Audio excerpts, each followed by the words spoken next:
Nilima Bhat, welcome to Wise Wednesday episode 7.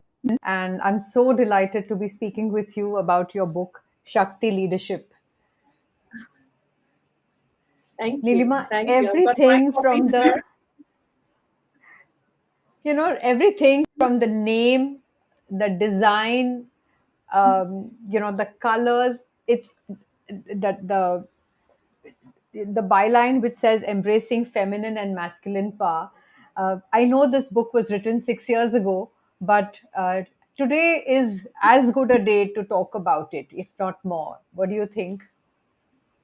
Absolutely, Deepa. It just feels as if, like, unlike other books, typical books, where you have a relevance and a topicality and then it peters off because it was for a certain time.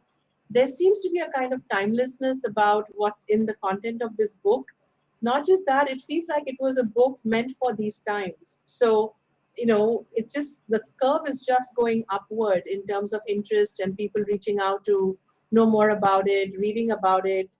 I have so many beautiful stories. I just came from Portugal, and when I was bringing Shakti Leadership to Portugal at the Nova Business School, one woman showed up. She sat at the back, very quiet.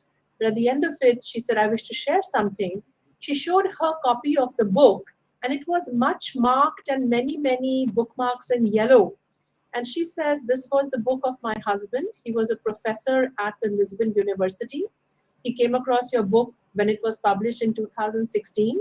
He was so taken by it that he brought it to Lisbon University to undergrad, postgrad students. He had to fight a lot to bring in this kind of a framework and perspective into a Western school. And he passed away of pancreatic cancer or colon, one of the, I don't remember which cancer. But she says this is like his legacy, this book. And I have brought this book with me to kind of coming full circle now that I bring it here to the author. So I just was so overwhelmed that we never know when we write these books and we are inspired to write such books. It's like putting a message in a bottle, putting it in the ocean. And you have no idea who picks it up and how it impacts them. So that was Absolutely. one story. So, Nilima, just so that our viewers know, let's put this in context. You came up to a point in your life, you wrote one book, and then now this is a second book that you wrote. Uh, how did Nilima, the writer, the author, emerge?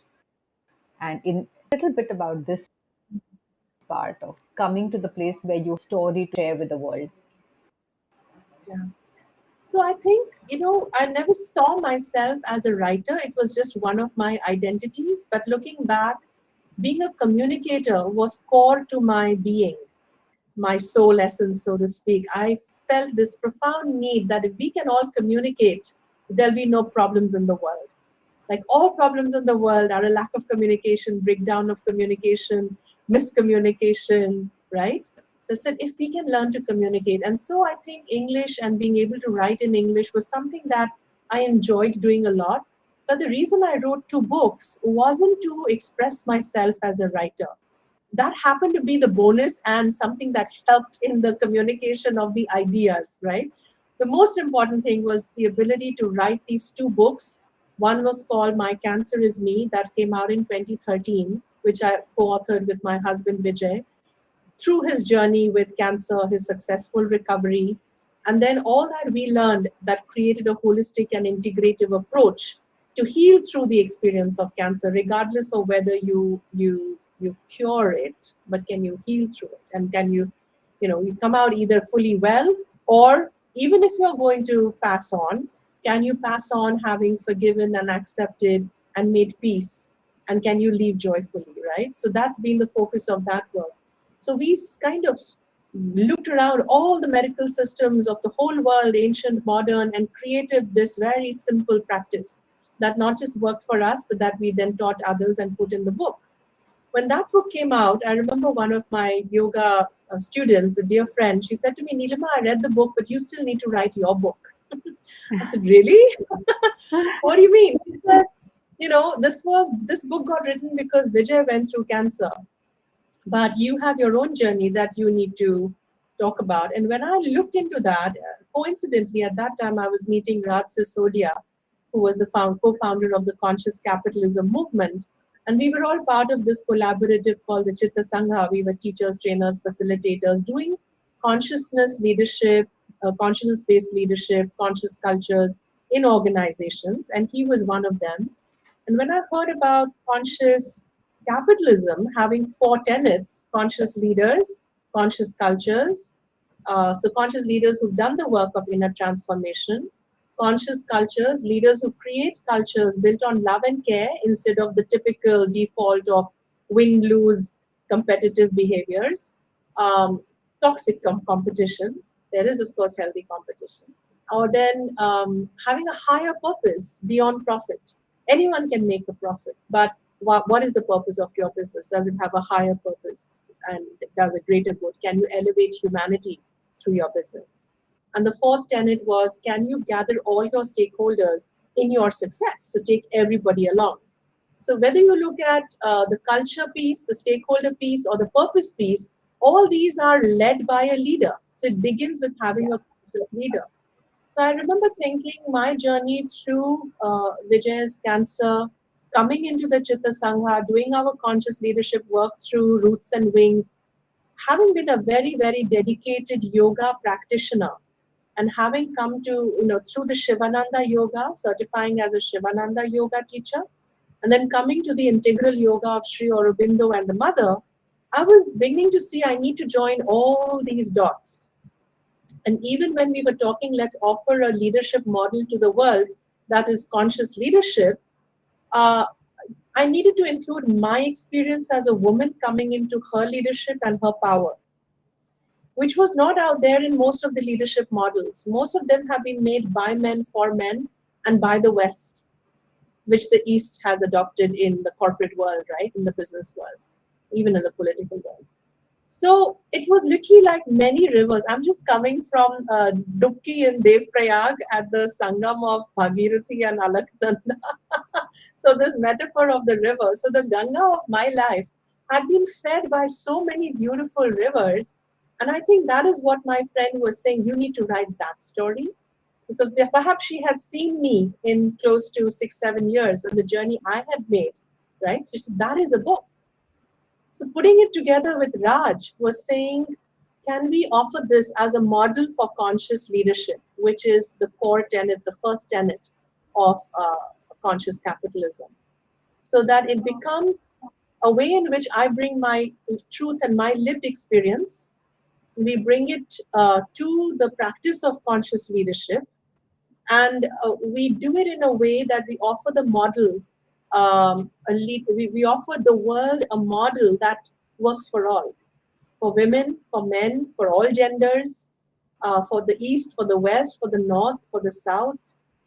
So that was the intention with which Shakti Leadership got written, embracing feminine and masculine power in business or anywhere in any leadership, actually. So I was my mother's daughter. I had this whole romantic notion of what love should be. You kind of give your power away as a woman without even knowing you have an inner patriarch that's ruling you. So even though on the surface you would think I was a very emancipated, a very privileged woman, studied in St. Xavier's College and had all the accolades and all the awards, and came from this wonderful naval background, lived in Germany, had a real international life. Only when I began my journey into my heroine's journey, my heroic journey into the underworld, so to speak, you just realize all the limiting beliefs that you were held in by. And that waking up and that growing up and then to show up required writing of this book. Beautiful. And it really is, timing is everything. And then you chose an academic so that you could bring this story, which otherwise would have been a yogini story, to something that could become contemporary with applications in the East, in the West, for men, for women. Yes. So that is the role I'm so grateful to Raj Sisodia for. And I used to often joke, if we had to put a subtitle to the book or even the title, we would have said The Yogini and the PhD, you know. So he brings this very academic, kind of outside in approach, and I bring this yogini inside out approach. And he lives and works out of the US. He used to be with Bentley and Babson College in Boston. He's now with Tech de Monterrey. So even the book he wrote, Conscious Capitalism, was written between John Mackey and himself. And I used to say to him, it's between an American author and an Indian author. That's John Mackey, the co-founder of Whole Foods Market, and Raj. And I said, capitalism is the genius of America, and consciousness is the genius of India. And it's so important that you have built this bridge of conscious capitalism as a force for good that can elevate humanity. You need both the inner technologies and the external applications, right? So then I said, okay, you've written Conscious Capitalism, but now we need to write the next book, which is on the conscious leadership tenet. So he brought so much to the book. And I must say, had I written this book just by myself, even though it's wisdom from all over the world, ancient and modern, hard-won wisdom, that I've had to live and practice before I could even talk and teach about it. He has brought a very robust academic and business market for it. Otherwise, this book would have simply sat on my shelf, right? But Raj has a reach, he has a global network and respect. And so I was very conscious, and I told him, I said, I'm writing this with you because it's through you that this work is going to go out into the world. And this work needs to be out in the world. Nilima, I remember when I was watching some of your early videos with Vijay or Purna, that was Sampurna. Then there is Whole Foods. So this whole thing of total, whole, whole being greater than the sum of its parts is a recurring theme in your work, in your conversation, and in your book as well. I want to just talk about this aspect of wholeness and how it sort of fascinates you and has been your life work, so to say. That's so well caught, Deepa. This is why I love talking to you. It's like two yoginis having a conversation. We just get it so deeply, right? So this is, Vijay is just brilliant, as you know. So one of the things he said very early in our work when we started Roots and Wings, we were saying we seem to be offering a lot of corporate leadership work. We're also offering all this health and wellness work, So how do these two line up? And then he just said very matter-of-factly, he said, wholeness is the antidote to life's twin challenges of illness and emptiness. That's Vijay. Right? Boom. So, boom, done. Okay, so the first book, My Cancer is Me, that the subheadline is The Journey from Illness to Wholeness. Yeah. That in a very Gestalt way, and in many other traditions, in the yogic tradition, illness is seen as a breakdown of wholeness. When we lose parts of ourselves and we have only grown some parts of ourselves and neglected or suppressed other parts of ourselves, then that break in the whole being that we are leads to illness. Yeah. So to return to heal is to make whole, right? So wholeness is the antidote to illness. Equally, on the leadership and growth side, if we are just going to be in our comfort zone and we are not going to grow and integrate future parts of ourselves, then there is also a breakdown of wholeness, because we are not growing from this level of wholeness to the next level of wholeness. And how do we recognize that we are not growing and we are stagnant? Is when we experience emptiness. It's one of the most scary experiences. Typically we are so busy fighting off crocodiles and challenged by life in the swamp. Yeah. But if you get fortunate once in a while to have sorted out your life completely, it's a very scary place, because suddenly you're all dressed up and nowhere to go. And it can lead to depression, because you suddenly have an existential crisis, right? Oof, what do I do here now? I'm so done. Is this it? Isn't there more? I'm empty on the inside. What is the meaning and purpose of life anyway? It can be a very scary experience to those who've had it, right? That's emptiness, which is basically yet another spandan or trigger to say it's time to grow again. It's Yeah. time to go again on your next heroic cycle, Heroic heroic cycle. journey. Right? Amazing. For the again, talk a little about the heroic journey because it is uh, in these times, especially when we are in a state of so much churn. You also talk in the book of being comfortable with being uncomfortable in a not in just a way that we've heard as a platitude, but in a deep way of what then comes through going through this experience and coming to sort of talk a little bit about teasing that idea out. So the two are deeply connected, wholeness and the heroic journey, right? So typically they say there are three levels of wholeness. And when I studied the Indic and the Chinese and the Western systems of psychology and spirituality, so the Western system, Jungian system, says we have an ego self, we have a shadow self, and integrating that is one level of wholeness, right? Shadow is all the parts of ourselves we've denied and repressed, but they keep us from being whole. We have to find a way to integrate them, right? Embracing the shadow. And then he says that's the apprentice piece. The next piece of wholeness, psychological wholeness, is to integrate your anima and your animus, which is your masculine and your feminine nature, right? Putting that back together. That, according to him, was the masterpiece, right? And you call the sacred union the inner marriage. Now you become the Ardhanarishwar, the androgyne, right? And that's how you come into your full power. So to come into your full power, you need to become a whole person. Otherwise, you're like a bird flying only on one wing, and then you Yes. go around in circles, right? The second kind of wholeness is a Chinese view, which is the Taoist view, that our level of health and well-being is completely dependent on how well we are integrated with the nature we exist in. So we and our ecosystem are not two separate things. We are embedded into an ecology of nature.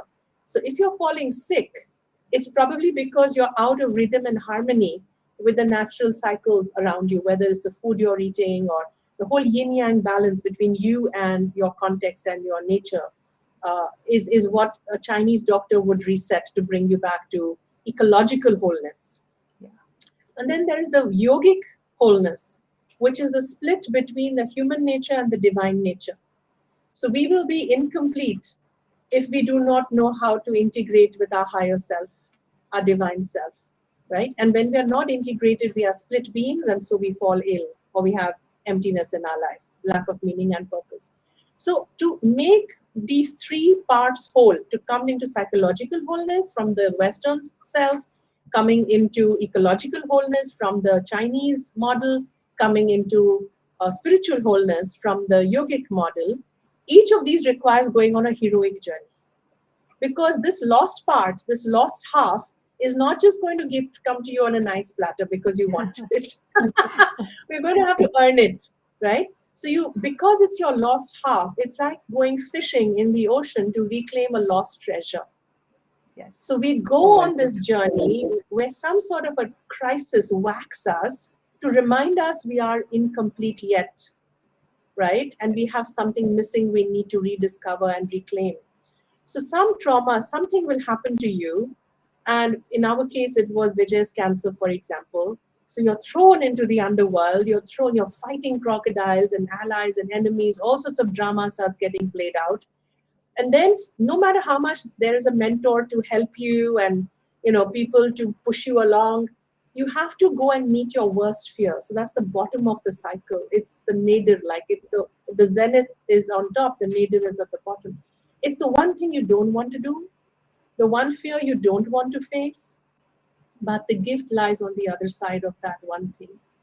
So to live your greatest life, you have to go through your greatest fear, right? So once you can face down that, in our case, I often say it was returning to India because, as a family, Vijay had this big dream of getting us in a global lifestyle and moving abroad and so on. That's what, was the wish back then. So this coming back to India was like, oh my God, how difficult is that going to be for the family now? And so we faced that down. We came back to Bangalore. We started Roots and Wings. We started Sampurna. We started teaching conscious leadership. And in the process, you grow. There is such amazing growth that happens when you face down your fear. And then suddenly you're this potent new being. There is transformation, right? You have grown from having faced your fear. You discovered that the fear held some sort of a medicine. There was a wound that you had to go into, but on the other side of the wound lies healing and medicine and transformation. And then here's the very interesting thing. We built this beautiful yoga hall, meditation garden. We lived in this dream home in Bangalore. And after 9 years, our car got hit 6 times from the back. It would come from the garage and get hit again.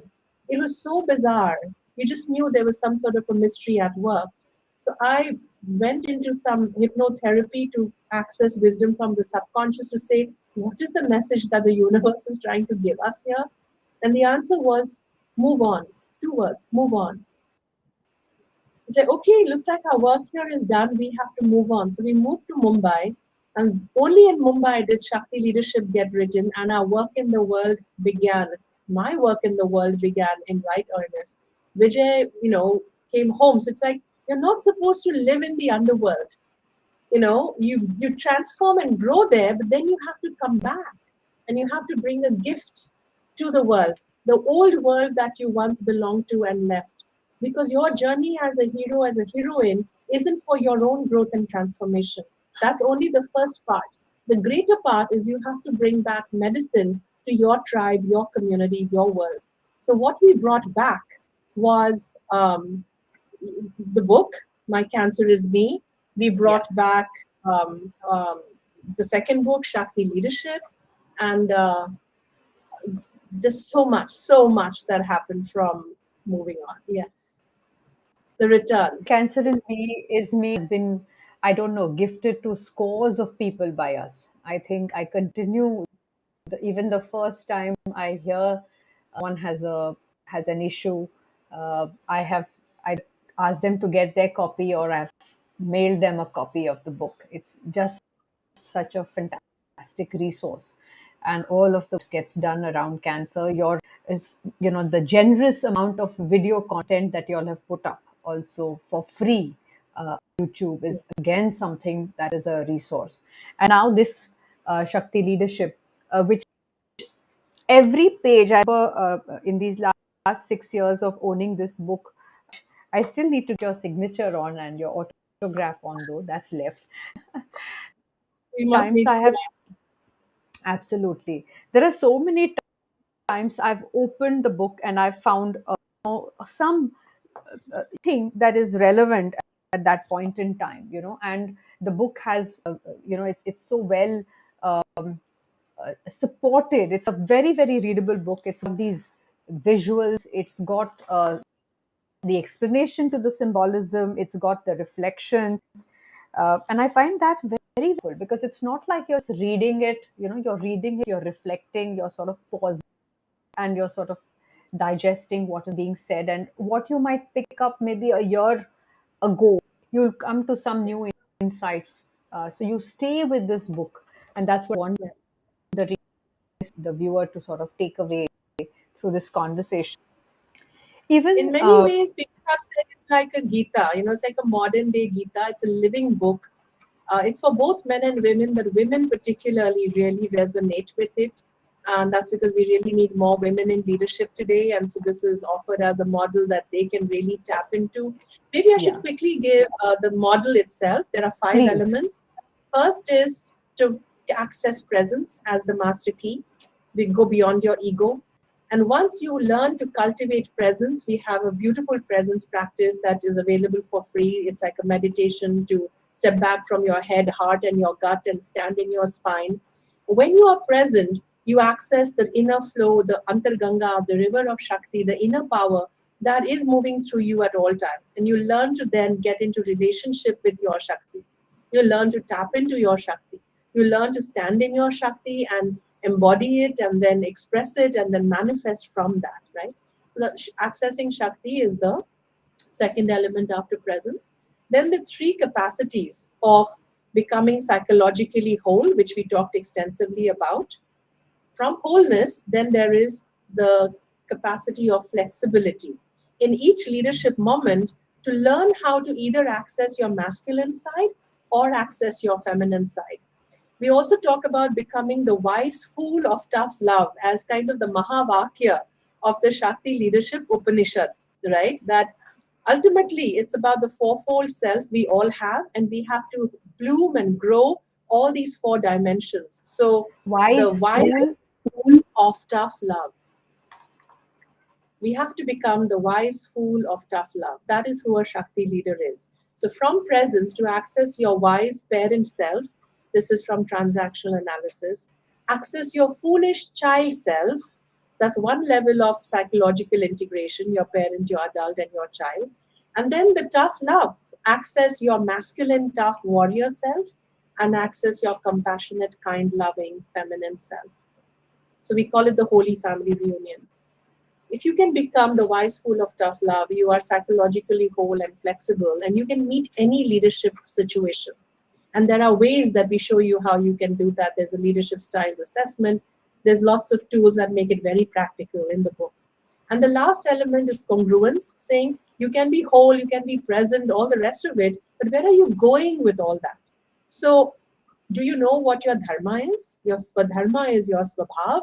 And from that personal truth, are you living that? Are you on purpose?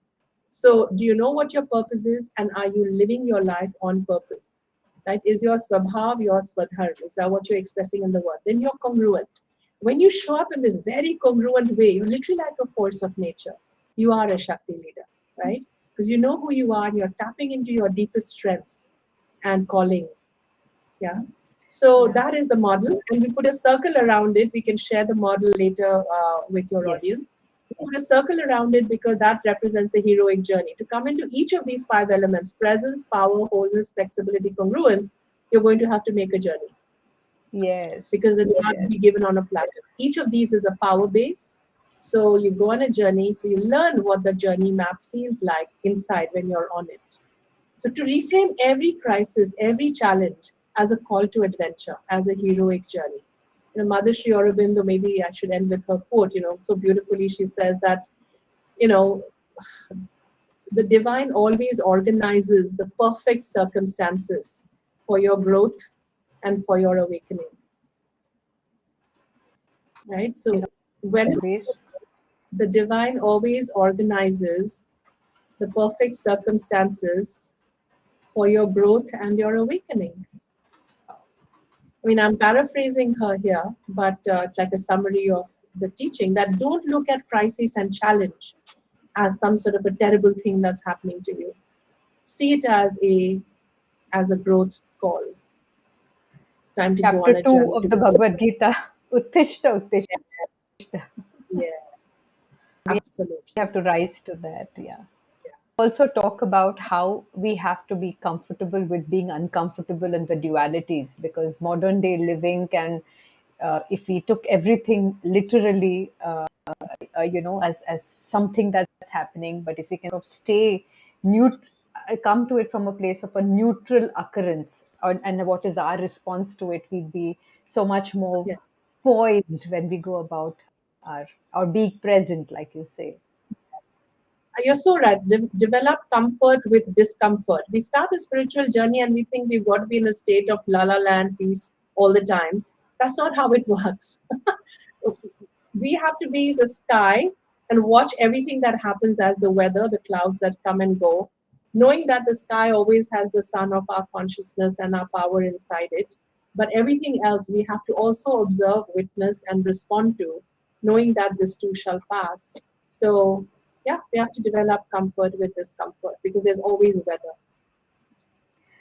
Nilima, I want to leave with the audience finding it really uh, discovering this primer, so to say, a very modern day living practical toolbook that provided for people who could be very nascent in their journey, but whatever be that heroic journey, there is a wisdom uh, that is there to be found in Nilima's and Raj's book that I will invite you to read. And embracing, we did talk a little more about feminine, and whether it is for men in these times also to harness or to awaken that aspect within their interactions, within the way they go about their everyday life work, as well as relationships. I think there is Yes. a huge amount of power to be unlocked in becoming whole. And so many diseases that we see today, of the mind, of the body, of the spirit, could actually be a sign or wake us to go within and to do this inner wholeness or sampurna. And so that is, I think, Nilima, my takeaway from. And I'm so glad and so Margot for telling me about you. And Wonderful. Thanks so much, Deepa. And this book was a starting point of an entire movement. It's now out in Russian, in Hebrew, in Portuguese. It's literally everywhere. There are all ways in which you can learn and study and get certified in Shakti leadership, from very beautiful courses that are rather high end with Skolkovo and University of San Diego, but then absolutely affordable part scholarship, full scholarship, online LMS programs that people can reach out to me for. The vision is to create 100,000 Shakti leaders by 2030. Right? Then we have a new kind of leadership out there in the world. that tipping point. Yes. Nilima, thank you. Thank you once again for coming here today and sharing with such generosity. It's been Thank a you. delight. It's always a delight, Deepa. Thank you for inviting me. Thank you.